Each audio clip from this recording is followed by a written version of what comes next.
పెద్దవాళ్ళు చూశారు, వాళ్ళ పిల్లలు మా నాన్న ఇందిర చాలా బాగుంటుందని చెప్పారు, బట్ ఇంతకంటే బ్రహ్మాండంగా ఉంది ఇందిర. వీరశంకర్ రెడ్డి అనగానే ఒక ట్రాలీ చేసాం. వీరశంకర్ రెడ్డి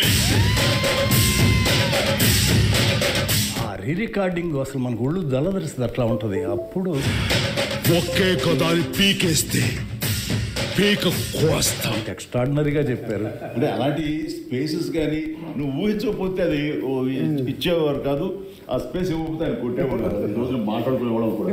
అట్లా పిల్లలు అప్పుడు మా నాన్నతో మేము సినిమా చూసాం, ఇప్పుడు మా పిల్లలతో మేము సినిమా చూస్తున్నాం. ఎవరో అన్నారు, నువ్వు ఇదివరకు నాన్న వాళ్ళ పర్మిషన్ తీసుకుని అమ్మ నాన్న పర్మిషన్ తీసుకుని వెళ్ళామండి, ఈ రోజున అమ్మ నాన్నలు పోయి మా పిల్లలు తీసుకుని వెళ్తాం నువ్వు అని. ఒక చిన్న పిల్లలు అయితే సినిమా చూడలేదంట, వాళ్ళ నాన్న వేసే డ్యాన్స్ చూస్తున్నారు థియేటర్లో. ఇదే నాన్నకి ఏం పోయే కానీ వచ్చిందమ్మా ఇలా డ్యాన్స్ చేస్తాడు, మోకాళ్ళు ఒకట్లేదు, దాయి దాయి దమ్మకి వీట స్టెప్ ఏంటని చెప్పేసి.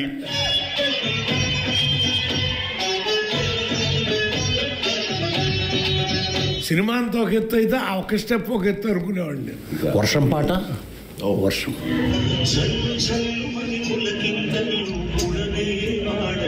ప్రతి క్లాసులోనూ ప్రతి ఒక్కడు నిన్న సీసాలు పట్టుకెళ్ళారు, వర్షం పడతారు థియేటర్లో సార్. తడిపిస్తారా? తడిపిస్తున్నారు.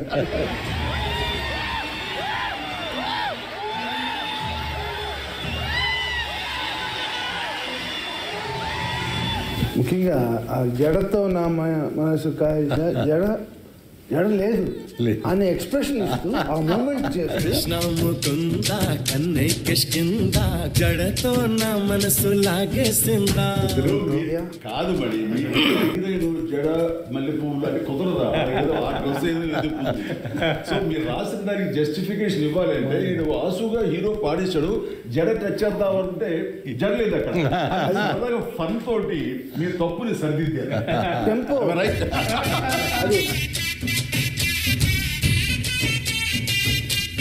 నాకు మరీ అన్న బంబంబోలే సాంగ్లో నేను నిన్న ఎక్కడ ఇంటర్వ్యూలో చెప్తాను, నేను కూడా చిన్న డ్యాన్స్ మూమెంట్ డాన్స్ చేశాడా ఏంటంటే అన్న, మీరు టీ షర్టు ఈ మధ్యలో పెట్టుకొని ఇలా ఇలా పెట్టుకొని బాబు వర్మ గారి కప్బోర్డ్ రిపేర్.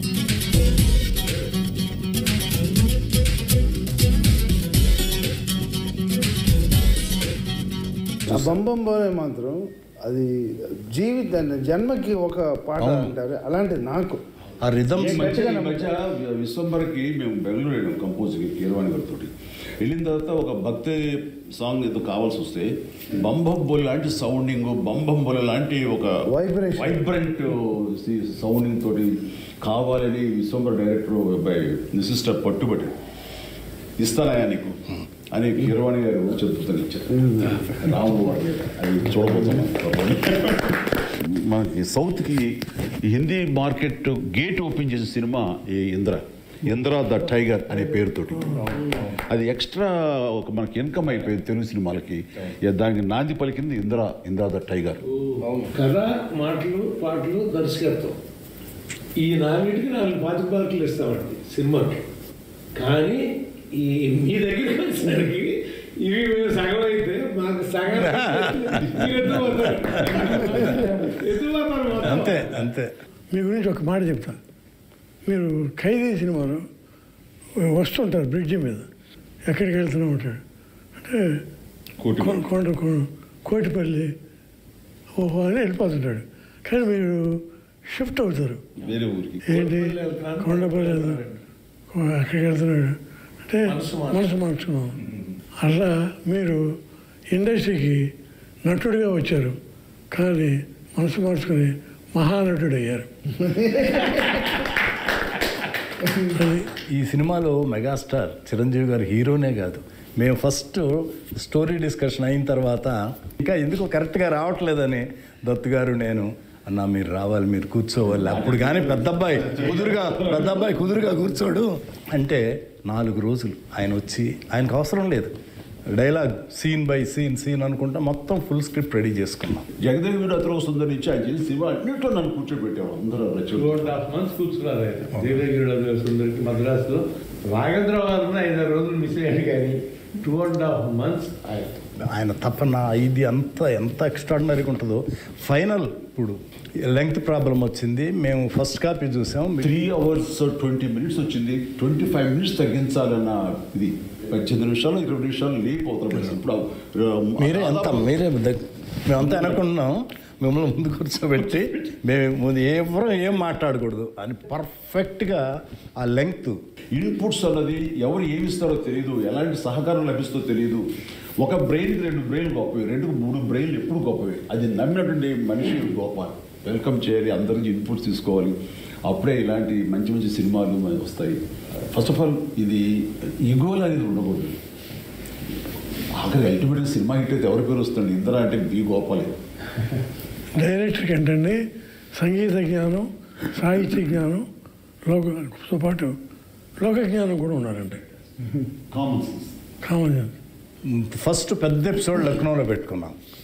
షౌకత్ అలీ ఖాన్ కొడతా ఉండేది, కట్టేసి కొడతా ఉంటే అక్కడ ఒరిజినల్గా అక్కడ డైలాగ్ దెబ్బలు తిని కామ్గా వెళ్ళిపోతారు, డైలాగ్ లేదు అక్కడ.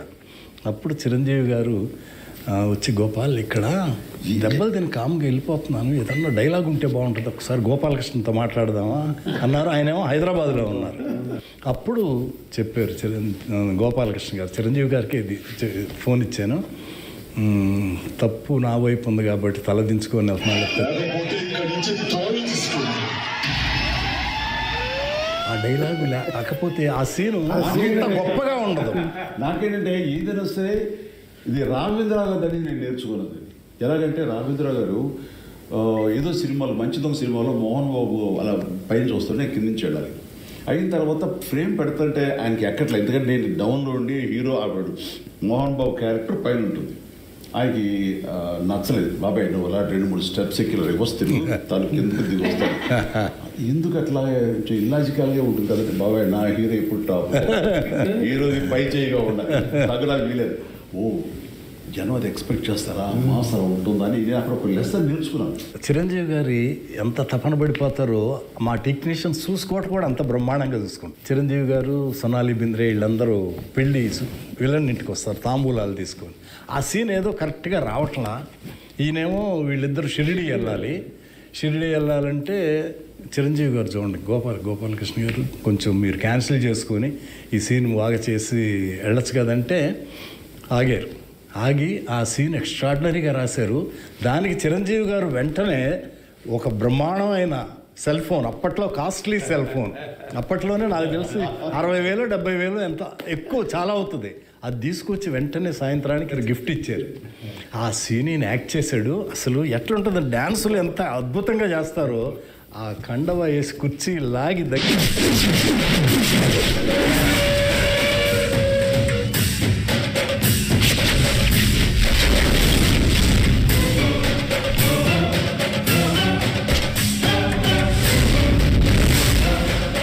సింహాసనం మీద కూర్చునే అర్హత అక్కడ ఆ ఇంద్రుడిది, ఇక్కడ ఈ ఇంద్రసేనుడు. ఎంత బ్రహ్మాండంగా చెప్పారు ఆ డైలాగ్. ఆ సీన్ అన్నా నేను మిడ్ నైట్ 12ంటికి ఇప్పుడు ఎడిటింగ్ చేశా. దత్తు గారు ఒక చోట ఉండగా వచ్చారు, 12 o'clock వచ్చారు. చూపెట్టి గోపాల్ ఎక్స్ట్రాడినరీగా ఉంది, గోపాల్ బ్రహ్మాండంగా ఉంది ఈ సీను అని వెంటనే 12:30కి చిరంజీవి గారికి ఫోన్ చేశారు. ఫోన్ చేస్తే వదినమ్మ సురేఖ్ గారు ఫోన్ తీశారు. దత్తు గారు ఏంటి ఇప్పుడు చేశారు ఏంటంటే, లేదు నేను బాస్తో మాట్లాడాలి, పడుకొని ఉన్నారు, లేపండి మాట్లాడాలన్నారు. ఆమె లేపి చిరంజీవి గారిని లేపి ఫోన్ ఇచ్చి దత్తు గారు ఏంటంటే, దత్తు గారు ఏంటి ఇప్పుడు చేశారంటే, బాస్ ఇది ఒక సాంగ్ బాస్, ఈ సీను అదిరిపోయింది, ఏమి చేశారు బాస్ మీరు, ఎక్స్ట్రాడినరీగా ఉంది. నాకు ఇప్పుడు సీన్ చూసాను, మీకు చెప్పాలన్నది చెప్పేశాను, నేను హ్యాపీ. కమర్షియల్ సినిమాలకి ఈ ఇందులో ఒక నిఘంటువు, ఒక గైడ్ అండి అది అనుకోవచ్చు. అలాంటి ఇది టేకింగ్ వైజ్ కానీ కథనం కానీ డైరెక్ట్గా బి గోపాల్ కానీ కథ అందించినటువంటి మన చిన్ని కృష్ణ కానీ. నేను రచయితగా మాత్రం రాయలేదమ్మా, ప్రమాణం పూర్తిగా చెప్తున్నాను, ఒక అన్నయ్యకి తమ్ముడుగా రాశాను అంతే అమ్మా.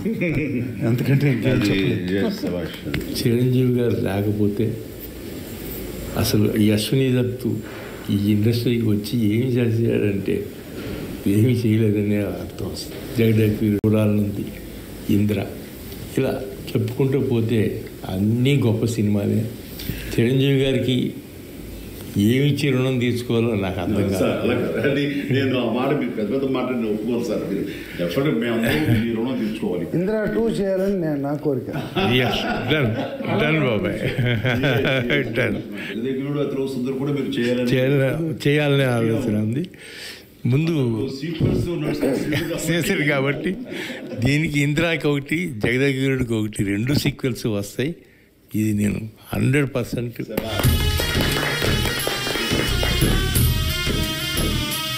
2 ఏళ్ల తర్వాత వచ్చిన మళ్ళీ అదే ఊపు, అదే ఉత్సాహం, అదే అద్భుతం.